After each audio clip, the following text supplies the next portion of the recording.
గౌతమీనగర్ 3వ లైన్లో శ్రీ వరసిద్ధి వినాయక మండపానికి రావడం జరిగింది.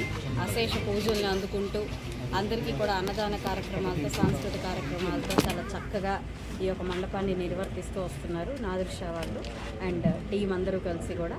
ఆ యొక్క మహాగణపతి ఆశీర్వాదం స్థానికంగా ఉన్న ప్రజలందరికీ అందాలి అని, ఇలాగే నిరంతరం ప్రతి సంవత్సరం కూడా చక్కగా భక్తి శ్రద్ధలతో పూజ చేసుకోవాలని చెప్పి కోరుకుంటున్నాను. స్థానికంగా వడ్లమూడి వెంకటేశ్వర గారు ప్రెసిడెంట్గా ఉన్నారు.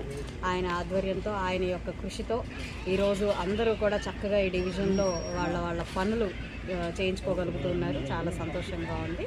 కూటమి ప్రభుత్వం ఎప్పుడూ కూడా ప్రజల యొక్క సంక్షేమానికి అభివృద్ధికి కట్టుబడి ఉంది అని ఈ సందర్భంగా చెప్తూ సెలవు.